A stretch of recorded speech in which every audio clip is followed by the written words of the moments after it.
ఏం మాయ చేశావే పార్ట్ 56. వర్ష ప్రేమ మీ తమ్ముడికి కాల్ చేసి మీకు చెప్పమని చెప్పి అన్వీని తీసుకుని ఆటోలో వెళ్ళింది. బావగారు ఇంటికి చేరుకోగానే సేఫ్గా రీచ్ అయ్యాం అని మెసేజ్ చేసింది. అది సరే మా ఉంటాను, bye and thank you so much మా అంటూ కాల్ కట్ చేసి సీట్లో వెనక్కి వాలి కళ్ళు మూసుకున్నాడు అదిత్. కానీ అతని మనసంతా ఎందుకో గందరగోళంగా అనిపించడంతో ఒక్క క్షణం కూడా ఆఫీస్లో ఉండలేకపోయాడు. వెంటనే వైభవ్కి నేను ఆఫీస్లో ఉన్న కార్లో ఇంటికి వెళ్తున్నాను, నువ్వు నీ వర్క్ అయ్యాక రా చిన్న అని మెసేజ్ చేసి ఇంటికి స్టార్ట్ అయ్యాడు అదిత్ దారంతా ప్రేమ గురించే ఆలోచిస్తూ తొందరగానే డ్రైవ్ చేయడం మొదలుపెట్టాడు. బృందావనం ప్రేమ అన్విని జాగ్రత్తగా తులసి గారి రూమ్లో బెడ్ మీద పడుకోబెట్టి ప్రేమగా కూతురి నుదుటిపై ముద్దు పెట్టుకొని సైలెంట్గా ఆ రూమ్ డోర్ క్లోజ్ చేసి బయటకు వచ్చి కిచెన్ శుభ్రం చేద్దామని వెళ్ళబోతుంటే ఇంతలో డోర్ బెల్ మోగడంతో వాల్ క్లాక్లో టైం చూసి 5 నిమిషాలు 5 అవుతూ ఉండడం వల్ల వైభవ్ అదిత్లు ఆఫీస్ నుండి డైరెక్ట్గా వచ్చుంటారేమో అనుకొని డోర్ తీయడానికి ముందడుగు వేసింది ప్రేమ. ఎందుకో మనసులో ఏదో తెలియని భయంగా అనిపిస్తున్నా అలానే వెళ్ళి డోర్ ఓపెన్ చేసిన ప్రేమకు ఎదురుగా వెకిలిగా నవ్వుతూ అబ్బాస్ కనిపించేసరికి ఒక్కసారిగా గుండె ఆగిపోయినట్టు అనిపించింది. కానీ క్షణాల్లోనే తేరుకొని వెంటనే డోర్ వేసేపోయింది. కానీ అది గమనించిన అబ్బాస్ ప్రేమను బలవంతంగా నెట్టేసి లోపలికి వచ్చి రాక్షసంగా నవ్వుతూ, నేను నిన్ను సామరస్యంగా నా సొంతం చేసుకుందాం అనుకున్నాను ప్రేమ, ఆ ప్లాన్లో భాగంగానే నీ సవతి కూతురి ద్వారా ట్రై చేద్దాం అనుకున్నాను. కానీ ఆ పుట్టది ఆ వర్ష కంటే కంచులా ఉంది, నా చేతికి గాయం చేసి అది నన్ను కెలికితే దాని విషయంలో వార్నింగ్ ఇచ్చి నువ్వు నా ఈగోని హర్ట్ చేశావు. నేను ఈ క్షణమే నిర్ణయించుకున్నాను నిన్ను ఊరికి వదిలిపెట్టకూడదని. నిన్ను ఎక్కడికో తీసుకెళ్ళి నా సొంతం చేసుకుంటే ఆ విషయం నీకు నాకు తప్ప ఇంకెవరికీ తెలిసుండేది కాదు. కానీ నువ్వు నీ సవతి కూతురు నా ఈగోని దారుణంగా హర్ట్ చేశారు. ఆ హర్టింగ్కి పరిణామమే నీ జీవితం నీ అత్తారింట్లోనే కుక్కలు చింపిన విసిరి చేయడం అంటూ పిచ్చిగా నవ్వుతూ తన విసురుకి నేల మీద పడి అతని వైపే భయంగా చూస్తున్న ప్రేమ మీదకు రాపోయాడు అబ్బాస్. విసిరిన విసురుకి ఆమెడ దూరంలో పడిన ప్రేమ అతన్ని చూసి భయంతో చెమటలు కక్కుతూ ఆ రాక్షసుడి నుండి ఎలా అయినా కాపాడమని దేవుణ్ణి కోరుకుంటూ పైకి లేచే ప్రయత్నం చేయబోయింది. కానీ తన వల్ల కాలేదు. ఇంతలో వాడి మాటలు గుండె వేగాన్ని పెంచేసి ప్రాణం పోయేలా చేయడంతో కంగారుగా వాడిని చూస్తూ కనీసం మాట్లాడడానికి నోరు కూడా పెగలకపోవడంతో మీదకు వస్తున్న వాడిని చూసి భయపడుతూ వెనక్కి జరుగుతూ వెళ్తుంది ప్రేమ కళ్ళల్లో భయాన్ని చూసిన అబ్బాస్ రాక్షసానందం పొందుతూ నిన్న నీ ఇంట్లోనే అనుభవించి అటు చావుకి ఇటు బ్రతికి మధ్యన వదిలేస్తే నా అహం శాంతిస్తుంది, నీ మీదున్న కోరిక కూడా తీరుతుంది. అందుకే టైం చూసుకొని ఇంట్లో ఎవరూ లేరు, పైగా ఇప్పుడప్పుడే ఎవరు రారు అని పక్కా ప్లానింగ్తో వచ్చాను అంటూ ఒక అంగలో ప్రేమ మీదకు దూకాడు. క్షణాల్లో ప్రేమ తన మానం కాపాడుకోవడానికి ధైర్యం చేసి పక్కకి జరిగి చేతికి దొరికిన యాంటిక్ పీస్ చేతిలోకి తీసుకొని కష్టంగానే పైకి లేచి అబ్బాస్ని చూసి భయపడుతూనే నా దగ్గరకు రావాలన్న ప్రయత్నం కూడా చేయకు, చంపేస్తాను అంటూ వెనక్కి వెళ్తున్న ప్రేమను చూసి అబ్బాస్ త్రుటిలో తన నుండి తప్పించుకోవడం ఇరిటేట్ అవుతూ, నీ అంతటా నువ్వు లొంగిపోతే నేను నీకు ఎక్కువ పెయిన్ ఇవ్వను ప్రేమ, లేకపోతే నాలోని రాక్షసుడిని చూస్తావంటూ ఏమరపాటులో ఉన్న ప్రేమ చేపట్టుకొని విసురుగా తన మీదకు లాక్కొని ఆమెను గట్టిగా హత్తుకునే ప్రయత్నం చేయబోతుంటే ప్రేమ వాడి స్పర్శకు శరీరం మీద తేళ్లు జరులు పాకుతున్నంత కంపరంగా ఫీల్ అవుతూ వాడి నుండి విడిపించుకోవడానికి సర్వ విధాలుగా ప్రయత్నం చేస్తూ వాడి బలం ముందు గెలవలేక అలా అని తన మానాన్ని వదులుకోలేక నిస్సహాయంగా కన్నీళ్లు పెట్టుకుంటూ ఉంది. ప్రేమ కళల్లో నిస్సహాయత కనిపిస్తున్న ఆమె తన నుండి విడిపించుకోవడానికి చేస్తున్న ప్రయత్నం చూసి చికాగ్గా ఫీల్ అవుతూ ఆమెను గట్టిగా ముద్దు పెట్టుకోబోయాడు. వాడు తాకితే ఖచ్చితంగా ప్రాణం వదిలేయాలి అని ఫిక్స్ అయి ఆఖరి క్షణం వరకు వాడి నుండి విడిపించుకునే ప్రయత్నం చేస్తూనే ఉంది ప్రేమ. అబ్బాస్ ప్రేమ ప్రయత్నాన్ని అడ్డుకుంటూనే ఆమెను బలవంతంగా ముద్దు పెట్టుకోబోతుండగా ఎప్పుడు వచ్చాడో కానీ ప్రేమను అలాంటి పరిస్థితుల్లో చూసిన అది రక్తం మరిగిపోతుంటే ఎరుపెక్కిన కళ్ళతో పిడికిలి బిగించి 2 అడుగుల్లో విసురుగా అబ్బాస్ని లాగి దూరంగా నెట్టేసి తన వైపే అయోమయం, ఆశ్చర్యం, భయం, బాధ కలగలిపి కన్నీళ్లతో చూస్తున్న ప్రేమను చూడగానే ఒక్కసారిగా అతిథి మనసు చివుక్కుమంది.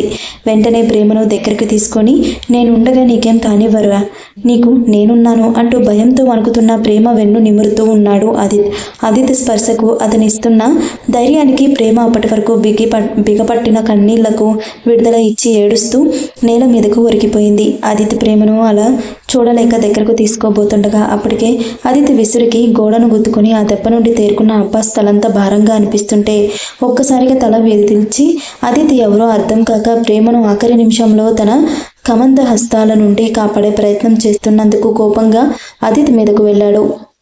అబ్బాస్ని గమనించిన ఆదిత్ బోన్ నుండి బయటపడ్డ పులిలా అబ్బాస్ మీదకు విరుచుకుపడ్డాడు. అతన్ని కనీసం ఊపిరి పీల్చుకునే అవకాశం కూడా ఇవ్వకుండా వాడి దుక్కు రేకొడుతూ కనీసం ఒంట్లో రక్తం చుక్క కూడా బయటకు రాకుండా అతని శరీరం ఇంకా దేనికి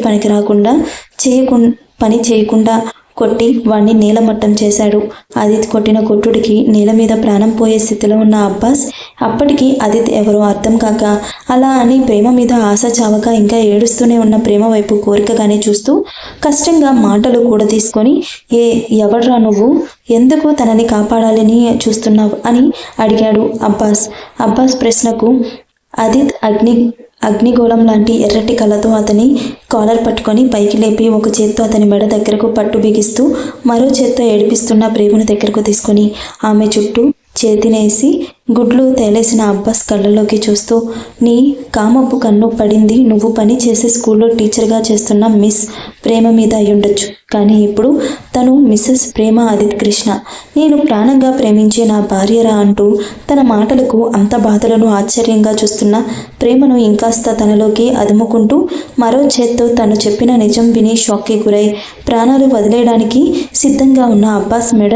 మీద పట్టు బిగించాడు ఆదిత్. కానీ అంతలోనే అలాంటి నీచుడు ప్రాణాలు తీసి తన చేతులకు రక్తం అంటించుకోవడం ఇష్టం లేని ఆదిత్ అతన్ని విసురుగా నేల మీదకు విసిరేసి వెంటనే అతనికి తెలిసిన పోలీస్ ఆఫీసర్కి కాల్ చేసి విషయం చెప్పి అంబులెన్స్కి కూడా కాల్ చేశాడు. క్షణాల్లోనే అంబులెన్స్ అక్కడికి చేరుకుంది. కానీ పోలీసులు వచ్చేదాకా వెయిట్ చేసి ఆదిత్య దగ్గర కంప్లైంట్ తీసుకొని పోలీస్ ఫోర్స్తో కలిసి అబ్బాస్ని హాస్పిటల్కి షిఫ్ట్ చేశారు. ఒక్క అరగంటకు అదంతా క్లియర్ అవ్వడంతో ప్రేమ కోసం వెనక్కి తిరిగిన ఆదిత్కి అక్కడెక్కడ ప్రేమ కనిపించక పోవడంతో కంగారుగా హాల్ అంతా కిచెన్లోనూ వెతికి తులసి గారి రూమ్లోకి వెళ్ళేసరికి అబ్బాస్ స్పర్శ తగలడం వల్ల ఒళ్ళంతా పురుగులు పాకినంత ఇరిటేట్ ఫీల్ అయిన ప్రేమ అంబులెన్స్ రాగానే లోపలికి వెళ్ళి షవర్ కింద నిలబడి బాధతో ఏడుస్తూ చాలాసేపటి ఆ మలినమంతా వదిలేలా ఒళ్ళంతా సోప్ అరిగే వరకు రుద్ది శరీరాన్ని కుంకుమ వర్ణంలోకి తెచ్చుకొని ఆ మంటను కూడా మౌనంగా భరిస్తూ రెడీ అయ్యి బయటకు వచ్చి అప్పటికే నిద్రలేచి నిద్ర కళ్ళతో ఉన్న కూతుర్ని చూసి తన బాధను కన్నీళ్లను అన్నిటికీ దిగమింగుకొని వెంటనే కూతుర్ని తన గుండెలకు దాచేసుకొని ప్రేమ. కూతుర్ని గుండెల్లో దాచుకొని ఏడుస్తున్న ప్రేమను చూడగానే మనసంతా మోయలేని భారంగా అనిపించింది ఆదిత్యకి. ఒక అమ్మాయికి ఇష్టం లేకుండా ఎవరైనా తాకితే వాళ్ళు ఎంత కంపరంగా ఫీల్ అవుతారో ఆ మాత్రం తెలియకుండా అయితే ఆదిత్య లేడు. అలాంటిది ఆల్రెడీ అలాంటి దాడి నుండి తప్పించుకొని మళ్ళీ అలాంటి దాడికి గురైతే ఆ బాధ అమ్మాయికి ఎంత నరకంలా ఉంటుందో ఊహకు కూడా అందదు. అందుకే ఆదిత్య ప్రేమను అలా చూడలేకపోయాడు. వెంటనే ఆమెను దగ్గరకు తీసుకుని ధైర్యం చెప్పమని అజిత్ మనసు తొందర పెడుతుంటే ఏ మొహం పెట్టుకొని ప్రేమ దగ్గరకు వెళ్తావు అని అతడి మెదడు మనసు ప్రశ్నించింది. ఆ మరుక్షణమే 3 రోజుల క్రితం తను ప్రేమతో ప్రవర్తించిన తీరు, 3 రోజుల నుండి ఆమెను తను పట్టించుకోకపోవడంతో అంతా గుర్తుకు రావడంతో బాధగా మూలిగింది అతని మనసు. కానీ ప్రేమ ఇప్పుడున్న పరిస్థితుల్లో ఆమెకు ధైర్యాన్ని ఓదార్పుని ఇచ్చే ఒక తోడు చాలా అవసరం.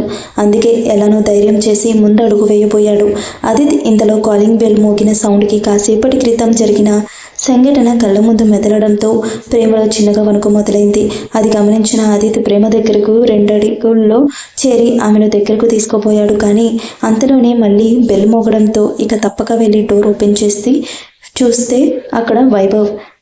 వైభవ్కి చెప్పి తమ్ముడిని బాధ పెట్టడం ఇష్టం లేక పక్కకి జరిగి అతని దారి ఇవ్వడంతో అన్న మొహంలో కనిపిస్తున్న కోపం, బాధ దేనికో అర్థం కాని వైభవ్ లోపలికి వచ్చి బంగారు తల్లి వదిన అని పిలిచాడు గట్టిగా. వాళ్ళు హాల్లో ఎక్కడ కనిపించకపోవడంతో అప్పటి వరకు చిన్నగా వణికిపోయిన ప్రేమ వైభవ్ గొంతు విని తనని తాను కంట్రోల్ చేసుకొని లేని ధైర్యం కూడగట్టుకొని రూమ్ నుండి కూతురిని తీసుకొని బయటకు వచ్చి చిరునవ్వుతో, చిన్న వచ్చావా, వెళ్ళి ఫ్రెష్ అయ్యరా, నేను ఈలోపు కాఫీ పెట్టి తీసుకువస్తాను అనగానే వైభవ్ సరే అంటూ తన రూమ్లోకి వెళ్ళిపోతే ప్రేమ అన్విని తీసుకొని కిచెన్లోకి వెళ్ళిపోయింది. కానీ అక్కడే ఉన్న ఆదిత్య మాత్రం ఇప్పటి వరకు బాధపడ్డ ప్రేమ ఇప్పుడు ఆ బాధను బయటకు చెప్పి ఇంకెవరిని బాధ పెట్టడం ఇష్టం లేని నవ్వుని పెదాల మీదకు తెచ్చుకొని మామూలుగా ఉండడానికి ట్రై చేస్తూ ఉన్న ప్రేమను చూస్తుంటే 3 రోజుల క్రితం కోపంలో తను అన్న మాటలు గుర్తొచ్చి ఒక్కసారిగా మనసుకి ముళ్ళు గుచ్చుకున్నంత బాధగా అనిపించింది ఆదిత్యకి.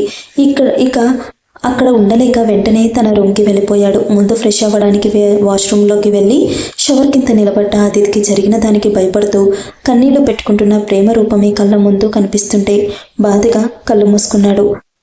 తను రావడం క్షణం ఆలస్యమైన ప్రేమ పరిస్థితి ఏంటి అని తలుచుకుంటేనే తన మీద తనకే కోపం వచ్చేస్తుంది. ఒకవేళ అలాంటిది ఏదైనా జరుగుతుంటే ప్రేమ ఖచ్చితంగా ప్రాణాలతో ఉండేది కాదు. మళ్ళీ తన జీవితంలో ఎంతో అమూల్యమైన వ్యక్తిని దూరం చేసుకున్న వాడినై ఉండేవాడు ఆదిత్. అదంతా తలుచుకొని బాధపడుతూ కాసేపటికి స్నానం ముగించి డ్రెస్ చేసుకొని వచ్చి బెడ్ మీద కూర్చున్న ఆదిత్యకి ఎందుకో ప్రేమను, ఆమె స్పర్శను, ఆమె ప్రెజెన్స్ని బాగా మిస్ అయిన ఫీలింగ్ కలుగుతూ కళ్ళల్లో నీళ్లు తిరుగుతుంటే ఆమె వార్డ్రోబ్ ఓపెన్ చేశాడు. వరుసగా 3 రాక్స్ ఉన్న వార్డ్రోబ్లో పై ర్యాక్ మొత్తం ఖాళీగా ఉంటే రెండో లాక్లో ప్రేమకు ఉన్న మొత్తం శారీస్, 4-5 చుడిదార్స్, నైటీలు ఉండడంతో వాటిని చూస్తూ బాధగా వాటిని చేత్తో తడుముతూ ఉండగా హ్యాంగ్ చేస్తున్న బట్టల వెనుక ఏదో బాక్స్ చేతికి తగిలేసరికి బట్టలను పక్కకి తప్పించి చూసిన ఆదిత్యకి పాతకాలపు చెక్క పెట్టెలా అందంగా డిజైన్ చేస్తున్న ఆ బాక్స్ కనిపించేసరికి క్షణం పాటు ఆ బాక్స్ని అలానే చూస్తూ ఉండిపోయాడు ఆదిత్. కొద్ది క్షణాలకు తేరుకున్న ఆదిత్యకి అసలు ఆ బాక్స్లో ఏముందో చూద్దామనిపించి ఆ బాక్స్ చేతిలోకి తీసుకొని వార్డ్రోబ్ క్లోజ్ చేసి విండో దగ్గరున్న చైర్లో కూర్చొని ఆదురుతున్న గుండెతో చిన్నగా వణుకుతున్న చేతులతో ఆ బాక్స్ ఓపెన్ చేశాడు. ముందుగా ఆ బాక్స్లో ఉన్న ఒక చిన్న బాక్స్ చేతిలోకి తీసుకొని ఓపెన్ చేశాడు. అది ఒక గోల్డ్ రింగ్. ప్రేమగా దాన్ని చేత్తో తడిమి అది పక్కన పెట్టేసి అందులో మరో బాక్స్ ఓపెన్ చేశాడు. అది జెంట్స్ బ్రాండెడ్ వాచ్. దాని వైపు కూడా ప్రేమగా చూస్తూ పక్కన పెట్టేసి ఇంకా ఆ బాక్స్లో ఏముందో చూసిన ఆదిత్యకి అందులో ఒక డైరీ కనిపించడంతో ఏదో తెలియని అలజడి మొదలైంది ఆదిత్య మనసులో. ఎందుకో మనసులో భయం, మెదడులో ఆతృతతో మిక్స్డ్ ఫీలింగ్స్తో డైరీ ఓపెన్ చేసి ధైర్యం చేయలేకపోయాడు ఆదిత్. ఎందుకంటే ఆల్రెడీ ఆదిత్ మనసు ప్రేమ విషయంలో తను చేసింది చాలా పెద్ద తప్పు అన్న రియలైజేషన్ అయితే మొదలైంది. అందుకే ధైర్యం చేసి అందులో ప్రేమ ఏం రాసుకుందో చదవాలంటే మొదటిసారి భయంగా అనిపించింది ఆదిత్కి.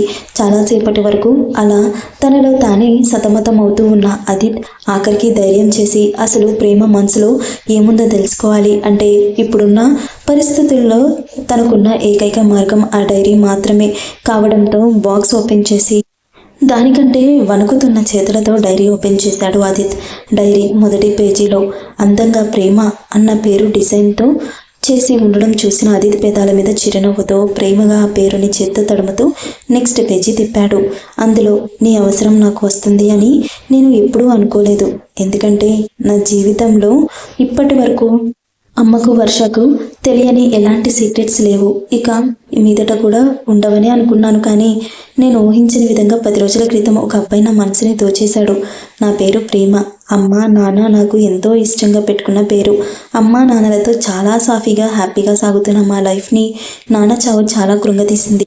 నేను చిన్నతనంలో తండ్రి ప్రేమకు దూరం అయ్యాను. కానీ అమ్మ మాత్రం నాకు ఎలాంటి లోటు రాకుండా చూసుకోవడానికి తన సాయశక్తులా కష్టపడి నన్ను చదివించింది. నాన్న చనిపోయిన దగ్గర నుండి మాకంటూ తోడుగా నిలిచింది ప్రసాద్ బాబాయ్, శారదా పిన్నెలే. అమ్మకి వాళ్ళిద్దరూ చాలా మనోధైర్యాన్ని ఇచ్చేవారు. ఇక నా వర్ష విషయానికి వస్తే అది లేకపోతే నేను లేను అంతే. మేమిద్దరం చిన్నప్పటి నుండి కలిసే పెరిగాం, కలిసే చదువుకున్నాం. మా మధ్య ఎలాంటి దాపరికాలు ఉండేవి కాదు. ఇప్పుడు మేమిద్దరం డిగ్రీ ఫస్ట్ ఇయర్ చదువుతున్నాం. వారం రోజుల క్రితం నేను వర్ష అలవాటు ప్రకారం గుడికి వెళ్ళి దర్శనం చేసుకుని బయటకు వస్తుంటే అక్కడున్న పూల కొట్టు దగ్గర ఏదో గొడవ జరగడం చూసి ఏంటో అని కంగారు పడుతూ వెళ్ళాను నేను. ఎందుకంటే ఆ పూల కొట్టు పెట్టుకున్న అవ్వ తాత నాకు చిన్నప్పటి నుండి బాగా తెలుసు. తీరా అక్కడికి వెళ్ళి చూసేసరికి వయసు అయిపోయిన ఆ తాతను అతని కొడుకు ముందు తాగడానికి డబ్బులు ఇవ్వమని ఇష్టం వచ్చినట్టు తిడుతూ కొట్టడానికి చెయ్యెత్తాడు. కానీ ఆఖరి క్షణంలో ఎవరో ఎక్కడి నుండి వచ్చాడో కానీ ఒక 6 అడుగుల ఎత్తు, నునుగు మీసాలు, ఇంకా పసితనం పోని అందంతో ఉన్న ఒక మన్మధుడు లాంటి ఇంచుమించుగా నా వయసున్న అబ్బాయి ఆ తాత కొడుక్కి అడ్డుపడి మందు మత్తులో ఉన్న అతనికి చెవుల్లో మెదడులో పట్టిన తుప్పు వదిలేలా చాలా సౌమ్యంగా క్లాస్ తీసుకున్నాడు. ఆ అబ్బాయి తల్లిదండ్రుల గురించి మాటలకు కేవలం ఆ తాత కొడుక్కి కాదు, అక్కడున్న అందరి కళ్ళల్లో నీళ్లు తిరిగాయి. నాకు అయితే చనిపోయిన మా నాన్న కళ్ళ ముందు మెదిలారు. ఆ అబ్బాయి మాటలకి ఆ తాత కొడుకు ఏడుస్తుంటే ఆ తాత కాళ్ళు పట్టుకుని ఇంకెప్పుడు మందు జోలికి వెళ్ళను, ఇక నుండి మీకు సాయంగా ఉంటూ అమ్మ నిన్ను పువ్వుల్లో పెట్టి చూసుకుంటాను అని గట్టిగా ఏడ్చాడు. అంతవరకు అతని మీద కోపంగా అనిపించినా ఎందుకు ఆ క్షణం జాలిగా అనిపించింది. ఎంతైనా కన్నబేక్ కదా, తాత కూడా వెంటనే అతన్ని క్షమించి దగ్గరకు తీసుకొని ఆ అబ్బాయి ధన్యవాదాలు చెప్తామని చుట్టూ చూసేసరికి ఎక్కడా లేడు ఆ అబ్బాయి. అంత చిన్న వయసులో ఎంత పరిపక్వత, ఎంత సౌమ్యత, ఎంత పెద్దరికంగా ఆలోచిస్తున్నాడు అని అనుకోకుండా ఉండలేకపోయాను.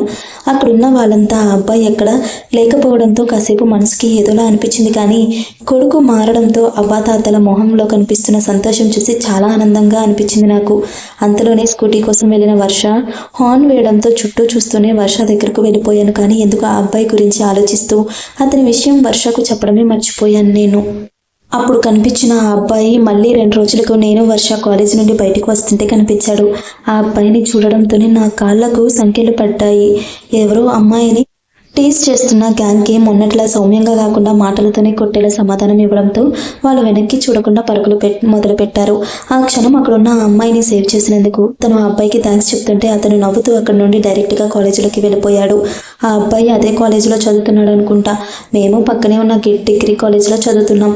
నేను లోపలికి అయితే వెళ్ళలేదు, కానీ అతని నుండి చూపు మాత్రం తిప్పుకోలేకపోయాను. లోపలికి వెళ్ళి వాళ్ళ ఫ్రెండ్స్ దగ్గర కూర్చొని అందంగా నవ్వుతున్న అతని చిరునవ్వునే మైమరుపుగా చూస్తున్న నన్ను వర్ష వచ్చి తట్టి పిలవడంతో తేరుకొని ఏం లేదు అని తడబడి చెప్తూ దాని వెనకే ఇంటికి వచ్చేసాను. కానీ మనసంతా ఆ అబ్బాయి ఆలోచనలే. ఎవరో పరిచయం లేని ఆ అబ్బాయి కోసం నా మనసు ఎందుకు అంతగా ఆలోచిస్తుందో ఆ క్షణం అర్థం కాలేదు నాకు. తర్వాత రోజు అంటే నిన్న మేము ఆ అబ్బాయి వెళ్ళిన కాలేజీ దాటి వెళ్తుంటే కాలేజ్ గ్రౌండ్లో రే ఆది అని వినిపించిన అరుపుకి నేను కంగారుగా గేట్ దగ్గర నుండి లోపలికి చూసేసరికి నిన్న ఆ అబ్బాయి టీచ్ చేస్తుంటే అడ్డుపడ్డ ఆ గ్యాంగ్లో ఒకరు ఆ అబ్బాయిని టెన్నిస్ బ్యాట్తో కొట్టడానికి వస్తుంటే ఇవేమీ తెలియక ఫోన్ మాట్లాడుతున్న ఆ అబ్బాయిని అతని ఫ్రెండ్ అనుకుంటా గట్టిగా అరిచి పిలిచాడు. ఆ క్షణం ఆ అబ్బాయికి ఆ దెబ్బ తగులుతుందేమో అన్న భయం నాకుంటే ఆగిపోయి ఊపిరి బిగపట్టేలా చేసింది. లక్కీగా దెబ్బ తగలకుండా ఆఖరి క్షణంలో ఆ అబ్బాయి ఆపడమే కాదు, అక్కడ అంత పెద్ద గొడవను కూడా చాలా తెలివిగా డీల్ చేసి ఎవరికి చిన్న గాయం కూడా కాకుండా మాటలతోనే అందరినీ మాయ చేసి నోరు మోయించాడు. ఆది అని పిలవడమే అదితి కృష్ణ బాగుంది కదా పేరు. అతని ఆ గ్యాంగ్ వాళ్ళు పిలుస్తుంటే అర్థమైంది అతని పేరు అదితి కృష్ణ అని.